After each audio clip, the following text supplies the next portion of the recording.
आदाब, जय हिंद साथियों। आज सोलर एक्लिप्स यानी कि सूर्य ग्रहण आप सब तमाम लोग देख रहे होंगे, लेकिन इससे खतरनाक ही हमारा कुछ नहीं बिगाड़ पाएगा, क्योंकि इससे बड़ा ग्रहण 2014 में श्री नरेंद्र मोदी जी के आगमन पर भारत पर लग चुका है और उस ग्रहण से उबरने के लिए पूरा भारत एकजुट होकर के संघर्ष भी कर रहा है, उसके नुकसान भी उठाने पड़ रहे हैं।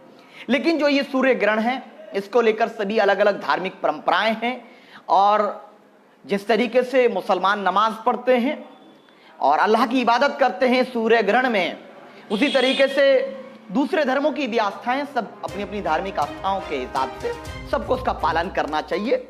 लेकिन मैं जिस विषय पर बात कर रहा हूं वो बहुत ही महत्वपूर्ण है। वो इसलिए है क्योंकि चाइना ने हमारे देश के 20 से ज्यादा फौजियों को मौत के घाट उतार दिया, शहीद कर दिया। लेकिन उसके बाद भी 56 इंच का सीने की बात करने वाले आदरणीय प्रधानमंत्री श्री नरेंद्र मोदी जी सरेंडर कर चुके हैं और नरेंद्र मोदी सरेंडर मोदी बन चुके हैं और प्रॉपर्टी डीलर की तरह भारत की जमीन का सौदा कर चुके हैं। और पूरी तरीके से आदरणीय श्री नरेंद्र मोदी जी के साथ हम लोगों ने कहा था कि श्री नरेंद्र मोदी जी अगर चाइना के खिलाफ खड़े होंगे तो पूरा देश एकजुट होगा, हम उनके साथ खड़े होंगे। लेकिन याद कर लीजिए, श्री नरेंद्र मोदी जी को हम लोग ये चेतावनी के तौर पर ये स्पष्ट कर देना चाहते हैं कि अगर आप 56 इंच का सीना नहीं दिखा सकते तो ऐसा डरपोक प्रधानमंत्री हमें नहीं चाहिए, इस्तीफा दे दीजिए। ये चूड़ियां पहनने वाले प्रधानमंत्री नहीं चाहिए जो भारत के शहीदों को मारते मारते मर गए बोलता हो, ऐसा प्रधानमंत्री नहीं चाहिए। जो झूठ बोलकर सेना पर लालछन लगाता हो, ऐसा प्रधानमंत्री नहीं चाहिए। हम जानते हैं नरेंद्र मोदी जी, आपके अंदर कलेजा नहीं है चाइना से मुकाबला करने का, क्योंकि आप सावरकर को गुरु मानते हो और सावरकर अंग्रेजों से 1 नहीं 2 नहीं 3 नहीं 6 बार माफीनामा लिखा और 3 बार सावरकर की पत्नी ने माफीनामा लिखा और फिर अंग्रेजों का नौकर बन करके उनकी नौकरी की, चाटुकारिता की, चापलूसी की। जो आपका हीरो है, शायद इसी वजह से वो आरएसएस के लठ घुमाने वाली फौज जो कहती थी हम 3 दिन में सेना खड़ी कर देंगे, उनको बॉर्डर पर भेजिए ना। कहां चला गया वो आरएसएस की देशभक्ति, कहां चले गई वो वतन परस्ती की आपकी बातें? वो सब एक नाटक साबित हुई हैं। नरेंद्र मोदी जी, हम लोग भारतवासी हैं और भारत का एक एक नागरिक आपके साथ खड़े हो जाता इस मुद्दे पर अगर आप चाइना को लाल आंख दिखाते। लेकिन हो क्या रहा है, आज ही चाइना की एक कंपनी भारत में 100 करोड़ निवेश करने वाली है, फाइनल हो चुका है। जो दिल्ली और मेरठ के बीच में रैपिड रेल ट्रांजिट सिस्टम लाया जा रहा है, उसका टेंडर चाइना को दे दिया गया है। और जिस टिकटॉक को बैन की बात करते हैं, मैं इस पे चर्चा करूंगा टिकटॉक पर, उसी टिकटॉक पर भारत सरकार का वेरीफाइड अकाउंट है। ये देखिए दोगलापन जिसको कहते हैं, देश के लोगों से कहते हैं कि आप टिकटॉक को डिलीट कर दीजिए, लेकिन उसी टिकटॉक पर भारत सरकार के ऑफिशियल अकाउंट, वेरीफाइड अकाउंट पर श्री नरेंद्र मोदी जी अपनी बात रखते हैं। तीसरी और अहम बात जो बहुत ही महत्वपूर्ण है कि जब गलवान घाटी का मामला आता है तो श्री नरेंद्र मोदी जी कहते हैं कि हमारी चाइना ने हमारे यहां कब्जा किया ही नहीं और कभी कब्जा हुआ ही नहीं। इसका मतलब भारत के जो सैनिक थे वो बेवकूफ थे, वो पागल थे, वो चाइना की सीमा में घुसे और वो मारे गए, वो शहीद हो गए।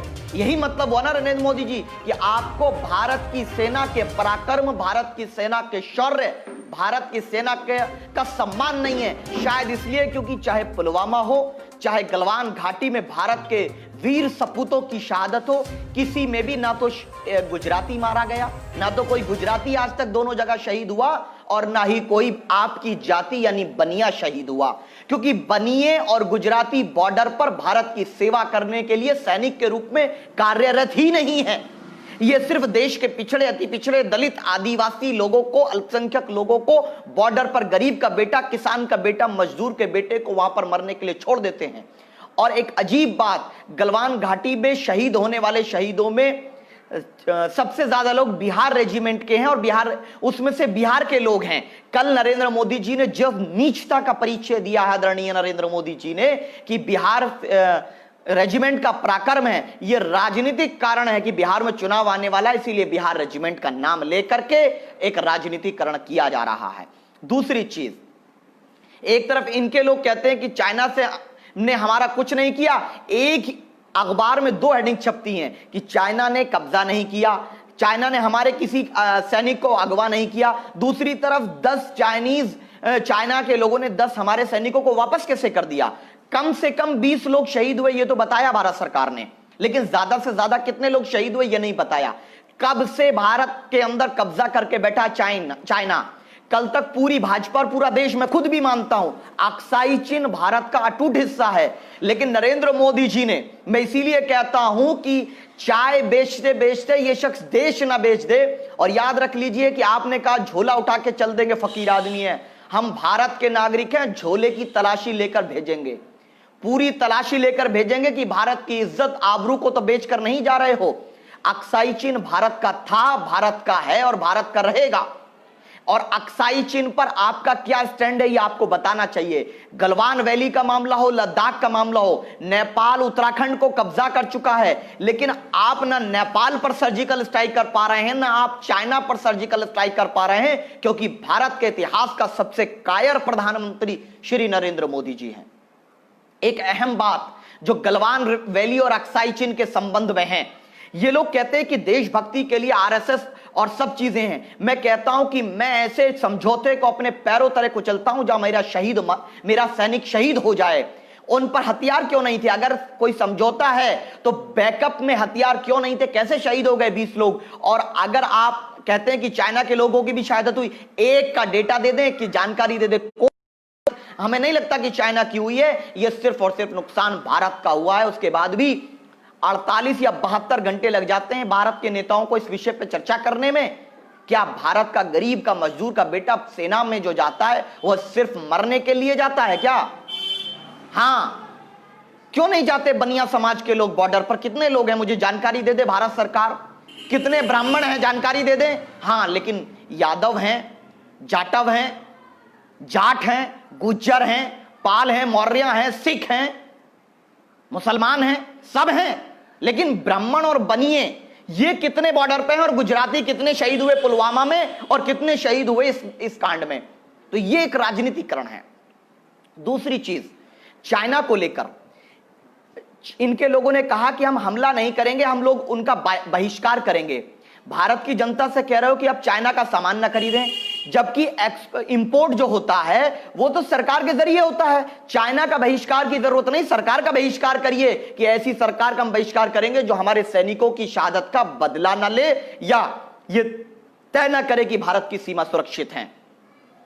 तीसरी और अहम बात, टिकटॉक को लेकर के बहुत अब इन्होंने बवाल किया कि टिकटॉक को बहिष्कार कर दीजिए, देशभक्ति का प्रमाण यही होगा। अच्छी बात है, करिए, लेकिन और उसी टिकटॉक पे भारत सरकार के ऑफिशियल अकाउंट है, माई गवर्नमेंट इंडिया, सर्च करिए आप। उसमें नरेंद्र मोदी जी रोज बोलते हैं, कभी कभी आकर के उनका जो जुमले होते हैं उसमें आते हैं। तीसरी चीज, नरेंद्र मोदी जी जो चाय बेचते थे ना, ये मैं उन लोगों के लिए कह रहा हूं जो लोग बहिष्कार की बात करते हैं। हम किसी का बहिष्कार नहीं करते। ये एप्पल का फोन हाथ में चलाते हैं, रेडमी एमआई का फोन चलाते हैं, अरे फेंको फोन पानी में ना। अगर चाइना के प्रोडक्ट बैन करने आए, ये टीवी एंकर आधे से ज्यादा इनके इंस्ट्रूमेंट खत्म हो जाएंगे, मोबाइल फोन खत्म हो जाएंगे, सब कुछ चाइना पे डिपेंड है। लेकिन हम किसी का बहिष्कार नहीं करते। हम चाइना के लोगों के विरोधी नहीं है, हम पाकिस्तान के लोगों के विरोधी नहीं है, बल्कि उनकी सरकारों के गलत फैसलों के विरोधी हैं। और इसीलिए हम उनकी सरकार अगर गलत करे तो हमारी सरकार को मुंहतोड़ जवाब देना चाहिए। हम ये बात करते हैं, चाहे सर्जिकल स्ट्राइक की शक्ल में हो, चाहे किसी भी शक्ल में हो। भारत की इज्जत और आबरू नीलाम नहीं होनी चाहिए। लेकिन एक स्पष्ट जानकारी, जो चाय नरेंद्र मोदी जी बेचते थे, जो चाय वाला कहा, चाय का आविष्कार भी चाइना ने किया। अगर तुम में हिम्मत है तो बीजेपी आरएसएस वालों चाय पीना छोड़ दो, सच्चे देशभक्त जब ही कहलाओगे। अगर आप चाय पीते हो, नरेंद्र मोदी जी अपने आप को चाय वाला कहते हैं, तो यह भी चाइना का आविष्कार है, यह भी चाइना के एजेंट माने जाएंगे। अगर टिकटॉक चलाना चाइना का समर्थन करना है तो चाय पीना भी चाइना का समर्थन करना है। चाय का आविष्कार चाइना ने किया था अब से लगभग 5000 साल पहले। सोचा भक्तों को जानकारी हो जानी चाहिए क्योंकि उनके दिमाग में गोबर भर चुका है। सर्जिकल स्ट्राइक में सरकार से सवाल नहीं कर चुके और सरेंडर कर चुके हैं। ये प्रॉपर्टी डीलर भारत की इज्जत और आबरू को गिरवी रख चुके हैं। चाइना हमारे घर में घुस चुका है, 50 किलोमीटर से ज्यादा अंदर है, और वो बार बार हमें अब भी लाल आंख दिखा रहा है। एक बार भी उसने गलती नहीं मानी, बल्कि कह रहा है कि इंडियन आर्मी की गलती है।